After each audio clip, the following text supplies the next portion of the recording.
Logo em seguida à tribulação daqueles dias, o sol escurecerá, a lua não dará sua claridade, as estrelas cairão do firmamento e os poderes do céu serão abalados. Então aparecerá no céu o sinal do Filho do Homem. Todos os povos da terra se lamentarão e verão o Filho do Homem vindo sobre as nuvens do céu com poder e muita glória. O homem esteve já na superfície da lua. Os cientistas continuam suas pesquisas, enviando sondas ao espaço, recentemente conseguindo importante exploração dos planetas Marte, Vênus e Saturno. A imensidão do universo é vasta demais para a compreensão humana. Quando um astrônomo informa que existem mais de 100 milhões de estrelas lá no espaço, visíveis através dos telescópios, e outros 1.000 milhões de nebulosas extragalácticas, e cada uma dessas bem poderá ser composta de 100 milhões de sistemas planetários, um cidadão leigo já fica sem saber nada. A mente não comporta tais algarismos. Contudo, não devemos ficar na ignorância acerca dos movimentos dos astros e demais corpos celestes. Mesmo os acontecimentos em nosso sistema solar têm efeitos sobre a Terra. Sabemos, por exemplo, que o Sol tem 9 planetas maiores, que são Mercúrio, o mais próximo do Sol, Vênus, a Terra, Marte, Júpiter, Saturno, Urano, Netuno e Plutão, cada qual seguindo a sua própria órbita em torno do Sol. Um destes acontecimentos no sistema solar que os cientistas estão estudando agora é o alinhamento destes 9 planetas em linha reta, como nunca aconteceu em toda a história humana. Vai acontecer na época do Natal do ano de 1982. Em cada período de 179 anos, ocorre um alinhamento dos planetas, mas não é um alinhamento perfeito, apenas aproximado. A última vez que isto aconteceu foi no ano de 1803, mas no Natal de 1982, o alinhamento será perfeito. Pela primeira vez na história do mundo, estando todos os 9 planetas alinhados no lado de cá do Sol, sabemos que cada corpo celeste exerce ação de gravidade sobre os demais corpos, na proporção de sua massa e do quadrado da distância que os separa.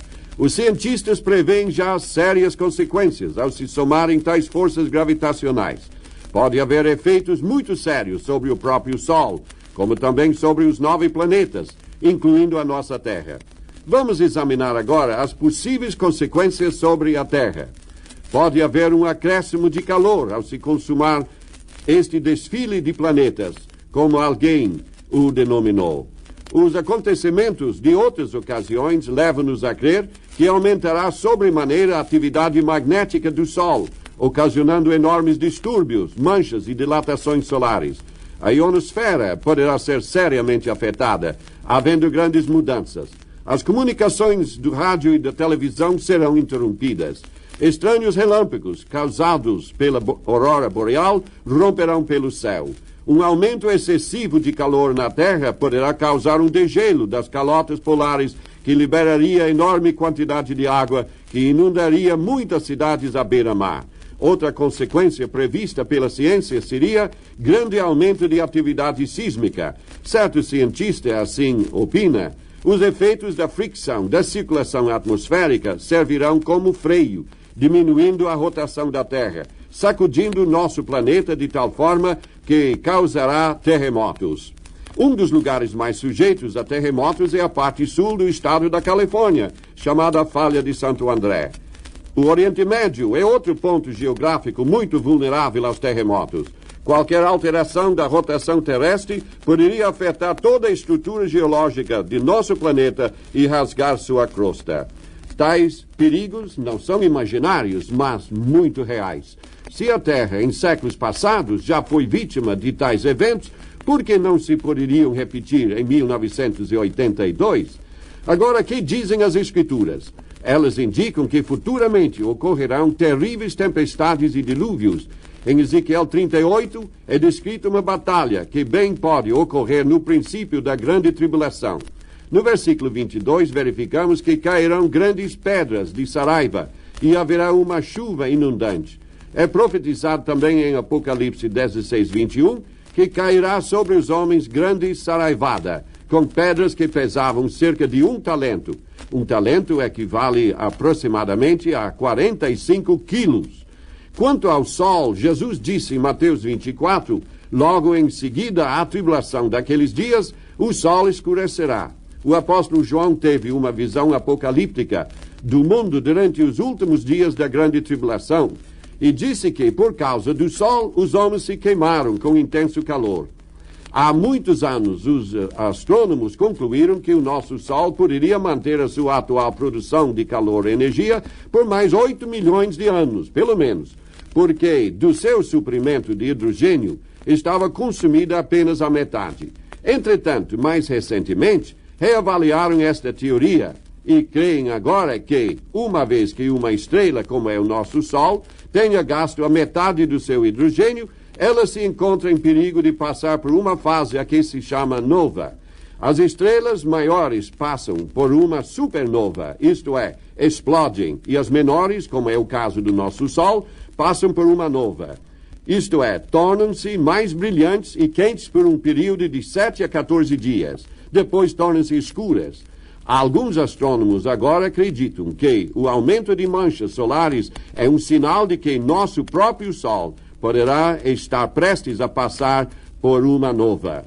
Quanto à Lua, Isaías profetizou que a luz da Lua será como a do Sol. Isaías 30 e 26. Joel falou deste mesmo tempo, dizendo: o Sol se converterá em trevas e a Lua em sangue. Joel 2 e 31. E Jesus assim disse: o Sol escurecerá, a Lua não dará sua claridade. Mateus 24 e 29. Visto que a Lua não tem luz própria e reflete somente a luz que recebe do Sol, a palavra profética está em perfeita harmonia com a ciência. Joel indica que neste tempo a Lua se converterá em sangue ou se tornará vermelha em sua aparência. Assim, a profecia de Joel sobre a Lua poderia acontecer também em 1982, visto que os cientistas acreditam que haverá estranhos efeitos de luz no céu durante este fenômeno. Outras condições desastrosas também são previstas, segundo as Escrituras. Por exemplo, em Joel 1, 15 a 20, o profeta fala de um período de seca no mundo que deixará os animais e os homens famintos e sequiosos. Não choverá sobre a terra durante 1260 dias, ou seja, 3 anos e meio, o que terá efeito negativo sobre a agricultura, levando à morte por fome centenas de milhões de seres humanos. Estamos vivendo os últimos momentos desta dispensação. Sem dúvida, este fenômeno do alinhamento dos planetas, que ocorrerá nos dias de Natal de 1982, é mais um sinal de que já estamos no fim dos tempos. Esta dispensação da graça, do Espírito Santo e da Igreja está chegando ao fim. Na conjuntura de outras dispensações do passado, houve grandes terremotos, por exemplo, no tempo do dilúvio, quando as fontes do abismo se abriram, no Monte Sinai, quando foi entregue a lei, e no dia da morte de Jesus Cristo. Assim também haverá terremotos em profusão, na época do retorno de Cristo a este planeta. Sabemos que Cristo realmente voltará, conforme Ele mesmo, os anjos e os apóstolos todos afirmaram. A proposta de Deus para os homens e mulheres hoje é ou trasladação ou tribulação. Jesus pode voltar a qualquer instante. E se Cristo viesse hoje, meu caro amigo, qual seria a tua situação? Estarias tu pronto a subir com Cristo? Quem está em bom relacionamento com Deus repetirá as palavras do velho apóstolo João, pronunciadas há 19 séculos em Patmos. Ora vem, Senhor Jesus. No livro de Atos, capítulo 16, versículo 27, lemos: o carcereiro despertou do sono e, vendo abertas as portas do cárcere, puxando da espada, ia suicidar-se, supondo que os presos tivessem fugido. No dia 4 de março de 1971, inaugurava-se o novo estádio Fonte Nova, em Salvador, Bahia. A plateia, de 115 mil pessoas, lotava o gigantesco edifício. Altas autoridades estavam presentes. O jogo já estava sendo televisionado para todo o país, quando, de repente, houve um estalo lá no alto da arquibancada.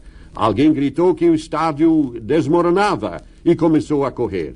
Instantaneamente, milhares de espectadores, vendo a correria para baixo, correram também. Era uma massa de gente que rolava e pisoteava uns aos outros, naquela ânsia de salvar-se da morte, pensando que a estrutura ruía. Quem assistia pela TV viu aquela cena indescritível de milhares de pessoas que chegavam à forte tela que as separava do campo à altura de uns 5 metros. A tela não resistiu ao impacto e o povo lançava-se dessa altura para o gramado. Horas depois, quando cessou o tumulto, havia mais de 2.000 pessoas internadas e algumas outras haviam morrido. Perguntamos o que realmente havia acontecido. O estádio ruiu mesmo? Não, não foi nada disso. Foi tudo resultado de uma garrafa atirada por alguém. O estalo da mesma parecia o estalo de uma viga partindo-se. Apenas uma suposição que tanto sofrimento causou. Mas a maior tragédia de todas é quando uma suposição leva a pessoa a perder a sua alma para sempre. O carcereiro em Filipos, na antiga Grécia, naquela noite quando Paulo e Silas estavam na prisão interior, também deu mostras de entrar em pânico quando ocorreu aquele terremoto à meia-noite. Conhecedor da severidade das leis romanas e vendo o cárcere demolido, imaginou o pior, supondo que certamente os presos se tivessem aproveitado da confusão e escapado, e que ele seria responsabilizado e morto. Com esta suposição, este homem desesperado sacou da espada e estava pronto a enterrá-la no coração quando Paulo lhe bradou: "Não te faças nenhum mal, que todos aqui estamos." Quão perto estava o homem de passar para a eternidade, perdido, e tudo por causa de uma suposição. Através dos tempos, registraram-se muitos casos de suposições que lançaram pessoas no inferno. Caim supôs que a oferta dos produtos de sua fazenda poderia substituir o sangue do cordeiro exigido por Deus.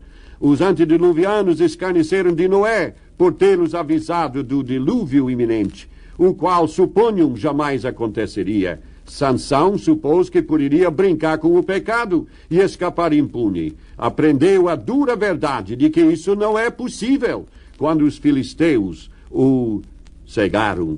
O rei Saul, após um reinado de desobediência às ordens divinas, supôs que poderia comunicar-se com Deus através de uma feiticeira. Consequentemente, morreu como suicida. Jesus contou a parábola do rico fazendeiro, cujos celeiros transbordavam de abundantes colheitas e que estava para construir celeiros maiores. Ele supôs, falsamente, como supõem muitos, que a piedade é fonte de lucro. A riqueza era seu Deus. Na mesma noite morreu subitamente, passou a eternidade sem estar preparado para encontrar-se com o Criador. Simão Mago também supôs que esta nova religião cristã fosse apenas mais uma seita qualquer, baseada em superstição, cujos segredos Pedro venderia por dinheiro. Mas Pedro logo o denunciou, dizendo: "O teu dinheiro seja contigo para perdição, pois julgaste adquirir por meio dele o dom de Deus. Não tens parte nem sorte neste ministério, porque o teu coração não é reto diante de Deus. Arrepende-te, pois, da tua maldade e roga ao Senhor, talvez que te seja perdoado o intento do coração." Atos capítulo 8, versículos 20 a 22. O diabo sempre procura levar os homens a aceitarem suas sugestões. Por isso, muita gente supõe que Deus tem ódio de nós. Mas João 3,16 afirma o contrário, que Deus nos ama. Outros supõem que a salvação seja questão de ser suficientemente bom diante de Deus. Mas quem poderá saber que chegou a este ponto de bondade? E por que então morreu Cristo na cruz? Não haveria nenhuma razão para isto. Outras pessoas há que supõem não haver perigo algum de se perderem, uma vez que Deus é um Deus de amor, supondo que o bom pai jamais lançaria seus filhos no inferno. Mas tal suposição deixa de reconhecer a natureza do pecado como sendo este uma rebelião contra Deus. E ainda há muitos que supõem não existir meio algum de se ter certeza da salvação da alma. Mas Jesus declarou em João 8,32: "E conhecereis a verdade, e a verdade vos libertará."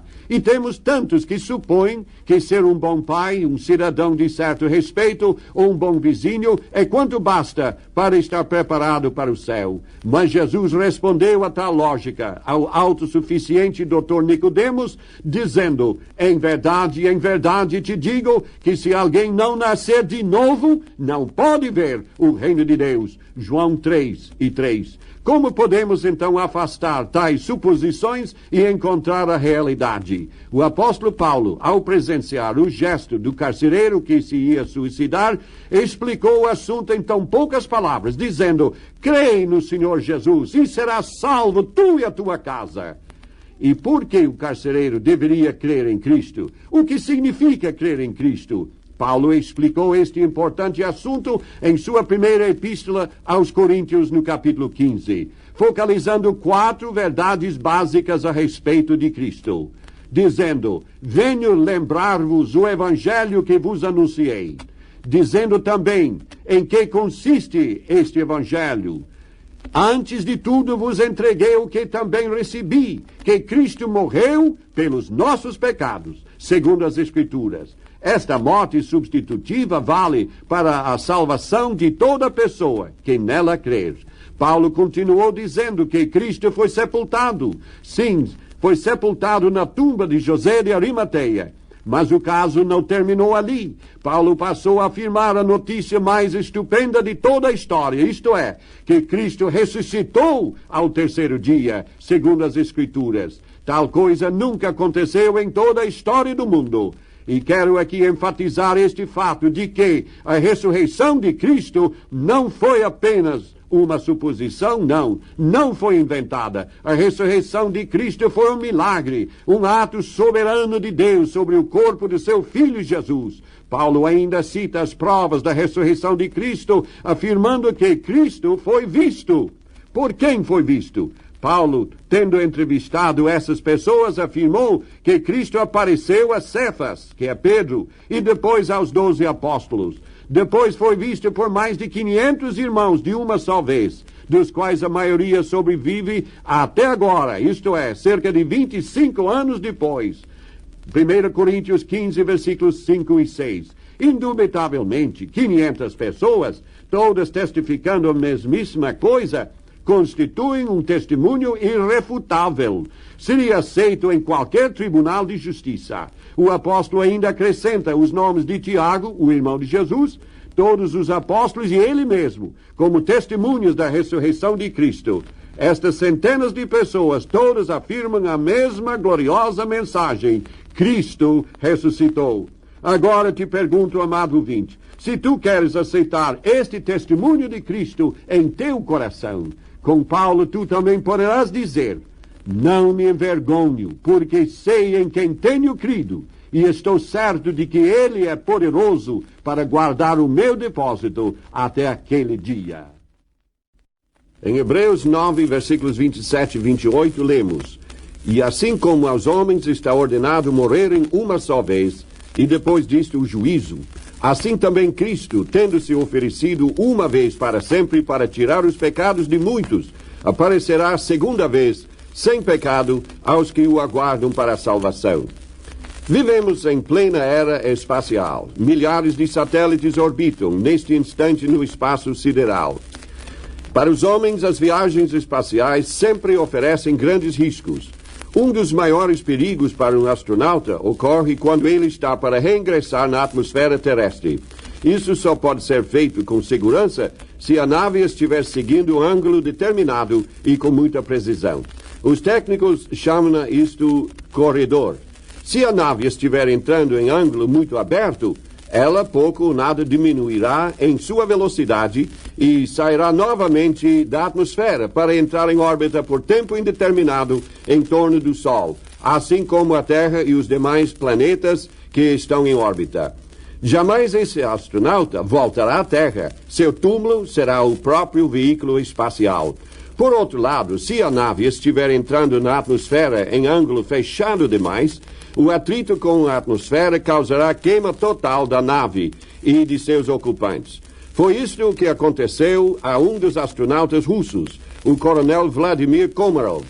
A cápsula desgovernou-se quando de reingresso à Terra. Durante 12 horas, os técnicos russos lutaram em vão para corrigir o erro. O coronel a bordo da nave estava ciente de que, se os homens em terra não pudessem normalizar o voo, ele seria incinerado ao atingir o envoltório atmosférico terrestre. Durante essas 12 horas dramáticas, o coronel Komarov, lá no espaço, lutava para controlar a nave. Alguns técnicos americanos que entendiam a língua russa acompanhavam, horrorizados, as derradeiras conversas por rádio entre a nave desgovernada e os técnicos em terra. Estou fazendo tudo, mas não funciona! Ouviram-no exclamar, enquanto freneticamente tentava seguir as instruções que lhe davam do centro espacial. De vez em quando o pobre homem ansiosamente perguntava: quanto tempo falta ainda para a reentrada?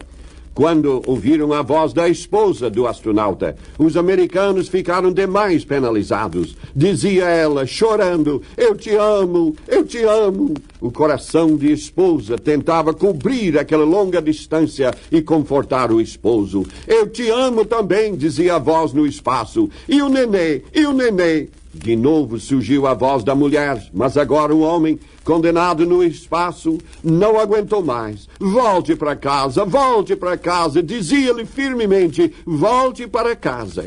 O centro espacial ainda fez uma ou duas tentativas para corrigir a rota da nave descontrolada, mas de nada adiantou. Tiveram que enfrentar a dura realidade. O cosmonauta morreria no espaço. Então, uma nova voz entrou nas comunicações, a voz do premier soviético, Kosygin, falando do Kremlin. Toda a Rússia orgulha-se de você, dizia. É você e gente de sua fibra que tem realizado as maiores façanhas da história russa. Será sempre lembrado. A resposta do homem condenado perdia-se no espaço. Agora, nada mais se podia fazer para salvá-lo. Nos momentos finais do drama da cápsula malfadada, o astronauta gritou mais de uma vez: mas vocês têm que fazer algo! Eu não quero morrer! Eu não quero morrer! Mas o que estava previsto aconteceu. O superaquecimento da nave, ao penetrar na atmosfera, incinerou a cápsula e seu ocupante. Deste fato, descrito nos jornais, podemos extrair certas verdades úteis para todos nós. Uma dessas é que a morte é certa para todos os homens. O nosso texto diz: aos homens está ordenado morrerem. Nunca os homens gostaram de nem pensar na morte. Contudo, desde o primeiro homem, Adão, até hoje, todos morreram. Quem determinou isto foi o nosso Deus, que disse a Adão: no dia em que dela comeres, isto é, da árvore do conhecimento do bem e do mal, certamente morrerás. Gênesis 2:17. Exatamente isto o que está acontecendo. Esta morte aqui referida é morte física, espiritual e eterna. Toda pessoa precisa compreender o ensino bíblico de que o juízo também é certo para todos os homens. O mesmo texto diz: e depois da morte, o juízo. Como é sério um assunto destes? Imagine a pessoa apresentar-se em juízo perante o próprio Criador para responder por seus atos pecaminosos e explicar por que rejeitou o Salvador Jesus Cristo, que morreu por todos nós no Calvário. É bom saber por que Jesus morreu. Foi justamente para sofrer o juízo e a punição que todos os homens mereciam. E quem crer em Jesus já passou da morte para a vida, sim, a vida eterna. Assim podemos declarar que Jesus venceu a morte por todos nós. O apóstolo Paulo, ao escrever aos irmãos em Corinto, disse: onde está, ó morte, a tua vitória? Onde está, ó morte, o teu aguilhão? O aguilhão da morte é o pecado, e a força do pecado é a lei. Graças a Deus que nos dá a vitória por intermédio de nosso Senhor Jesus Cristo. O ouvinte já conhece Jesus, o vencedor da morte? Como é maravilhoso usufruir uma salvação completa que inclui o perdão de todos os pecados e que nos dá uma esperança eterna. Em Jesus, o crente encontra a perfeita paz. O salmista Davi assim a descreveu: O Senhor é meu pastor, nada me faltará. Ainda que eu ande pelo vale da sombra da morte, não temerei mal algum, porque tu estás comigo. Salmo 23, 1 e 4. O coronel Komarov teve problemas ao defrontar-se com a morte e gritou apavorado. E podíamos prever isto mesmo, pois o regime na Rússia é um regime do ateísmo, que não crê em Deus, nem em Jesus, o Filho de Deus, e nem na Bíblia. A Bíblia é o único livro no mundo que ensina de modo certo como se preparar para a morte. Quando o apóstolo Paulo aguardava os soldados romanos para o conduzirem ao local da execução, escreveu assim: Quanto a mim, estou sendo já oferecido por libação, e o tempo da minha partida é chegado. Combati o bom combate, completei a carreira, guardei a fé. Já agora a coroa da justiça me está guardada, a qual o Senhor reto juiz me dará naquele dia. 2 Timóteo 4, 6 a 8. Que serenidade de espírito se nota nestas palavras. O apóstolo Paulo não temia a morte. Assim tem sido através dos séculos. Os crentes morrem com a maior tranquilidade, porque têm certeza de que está tudo bem perante Deus, o Criador. Conta-se, por exemplo, como foi a morte do famoso pregador D.L. Moody de Chicago, algumas horas antes de entrar na pátria celestial. Moody teve uma visão da glória que o esperava. Acordando do sono, ele disse: A terra afasta-se e o céu se aproxima de mim. Se isto for a morte, então ela é uma doçura. Não existe aqui vale algum. Deus está me chamando e devo ir. Com isto ele foi para os braços do eterno Deus. O ouvinte quer ter uma morte assim? Então, começa hoje a te preparar para isto. Se o coronel Komarov conhecesse a esse Jesus no reingresso à atmosfera, em vez de gritos desesperados, creio eu que ele estaria orando a Deus, citando o versículo que afirma: Ainda que eu ande pelo vale da sombra da morte, não temerei mal algum, porque tu estás comigo. Ó ouvinte, deves preparar-te para a eventualidade da morte, por receber a Cristo, o teu Salvador pessoal. Cristo que morreu em teu lugar para te dar a vida eterna. Crê no Senhor Jesus e será salvo hoje e eternamente. No seu sermão profético, Jesus assim falou: E haverá sinais no céu e na lua, e nas estrelas, e na terra a angústia das nações, em perplexidade pelo bramido do mar e das ondas. Homens desmaiando de terror, na expectação das coisas que sobrevirão ao mundo, porquanto as virtudes do céu serão abaladas. E então verão vir o Filho do Homem numa nuvem com poder e grande glória. Ora, quando estas coisas começarem a acontecer, olhai para cima e levantai as vossas cabeças, porque a vossa redenção está próxima. Lucas 21, versículos 25 a 28. Caiu na Austrália o Skylab, o maior engenho mecânico lançado pelo homem ao espaço. O fato, acontecido a 11 de julho último, passou um grande susto no mundo inteiro, cada um pedindo a Deus que o desviasse para lugares onde não pudesse ferir ninguém. Passados os momentos cruciantes, o Skylab chega a ser um motivo de orgulho para o homem, capaz de façanhas desta natureza.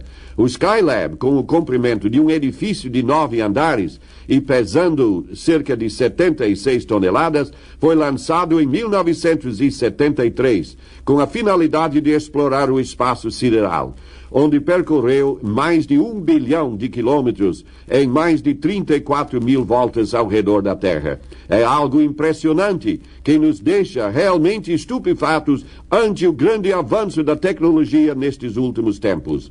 Sem dúvida, é o cumprimento da profecia de Daniel 12:4 que diz: muitos correrão de um lado para o outro e a ciência se multiplicará. Naves espaciais voam com a velocidade de até 40 mil quilômetros por hora. No interior do Skylab, vários astronautas viveram e pesquisaram durante 84 dias. Depois foram recolhidos à Terra e a nave prosseguiu nas suas órbitas. Todavia, chegou o fim de sua carreira e ele começou a cair em direção à terra. Durante meses, a expectativa foi tomando conta da humanidade. O desespero, o medo e o terror se espalharam pelo mundo inteiro. Ao entrar na atmosfera terrestre, o Skylab desintegrou-se em partes que variavam de 500 gramas até 2.000 quilos, vindo esses fragmentos cair na Austrália. Sua queda deu-se às 13 horas, hora de Brasília, mas sendo noite naquele local, as partes incandescentes deram a impressão de milhares de estrelas e cometas, com cauda e tudo. O povo de Perth, ao constatar a sua aproximação, exclamou: "Aí vem ele!" E dentro em pouco havia passado toda aquela expectativa. Mas não deixou de ser justa a apreensão mundial. Em várias partes do mundo houve angústia nunca antes sentida. Nas Filipinas, um homem de 58 anos, Simeon Galvez, sofreu um ataque cardíaco durante um pesadelo em que repetia "Skylab, Skylab". Durante dias ele não falara em outra coisa. No estado indiano de Bihar, um político queria a liberação da bebida alcoólica para o povo afogar seu medo do Skylab. Os templos em quase toda a Índia estavam permanentemente repletos de pessoas que buscavam conforto na religião, enquanto milhares de pregadores improvisados ocupavam as praças para lamentar o castigo do céu e pedir proteção para os ouvintes. O próprio presidente da Índia, Neelam Sanjeev Reddy, disse que o Skylab é o demônio e garantiu que só Deus poderia salvar as pessoas de serem atingidas pelos fragmentos infernais. Aqui no Brasil, na cidade de Santa Cruz do Piauí, fizeram uma procissão pedindo a Deus que o Skylab não caísse em seu município. Um deputado tentou acalmar o espírito dessa gente apavorada com as notícias sobre a queda do engenho. Em Araripina, estado de Pernambuco, uma mulher disse que estava respirando com dificuldade devido à queda do Skylab. Em São Luís do Maranhão, uma empregada teve uma crise nervosa ao ouvir que o Skylab poderia cair no Brasil. Façamos ideia, então, das cenas de pavor em toda a parte do mundo diante da expectativa deste acontecimento único na história.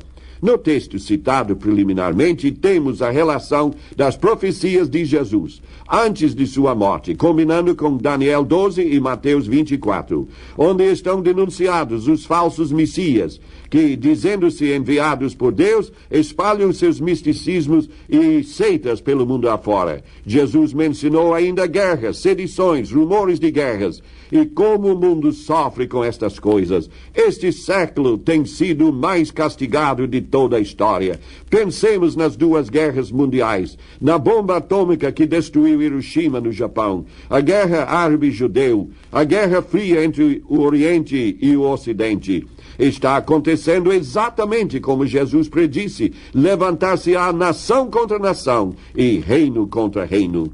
A fome já é uma realidade para milhões, especialmente no Sudeste Asiático. É um drama que está cumprindo a palavra profética de nosso Mestre. Jesus também falou em grandes terremotos em vários lugares. Neste século, o mundo tem sofrido os maiores terremotos de todos os tempos. Milhões, às vezes, morrem em poucos segundos.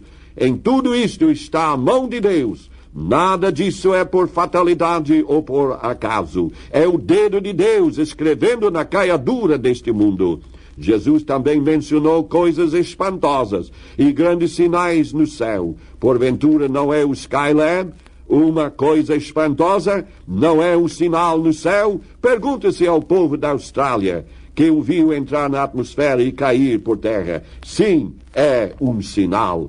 Mas Jesus falou ainda de sinais no sol, na lua e nas estrelas. Mateus 24 e 29.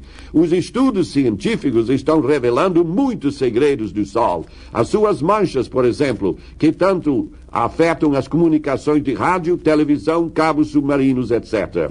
Jesus predisse também a angústia das nações em perplexidade pelo bramido do mar. A palavra angústia no grego é sunoke, significando passar aperto. Perplexidade no grego é aporiai, estar desnorteado, estar perdido. O bramido do mar vem da palavra ecos, ou seja, eco.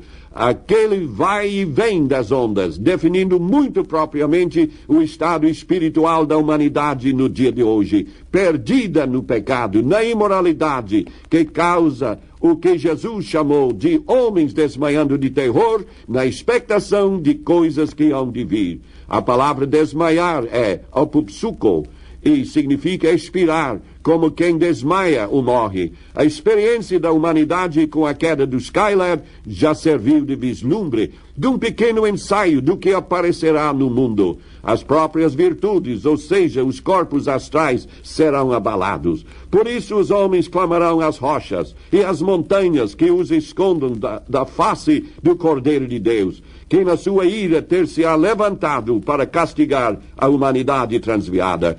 Todos estes sinais precederão a segunda vinda de Cristo. Este evento maravilhoso e o mais espetacular, jamais registrado, mostrará Jesus descendo numa nuvem com poder e grande glória. Para os crentes será um momento de maior vitória, mas para os incrédulos será um momento de pavor, sabendo que receberão o pago de sua incredulidade. É tempo ainda de preparar-se para a vinda de Cristo. Nada melhor do que a própria recomendação de Jesus. Quando estas coisas começarem a acontecer, olhai para cima, levantai as vossas cabeças, porque a vossa redenção está próxima. Vamos deixar de contemplar as coisas do mundo e da carne, e vamos olhar para Jesus, o Salvador e Redentor de nossas almas. Esta redenção ele já efetuou no Calvário, quando derramou seu precioso sangue em nosso favor. Se não tens certeza da salvação de tua alma, amado ouvinte, aceita Jesus agora.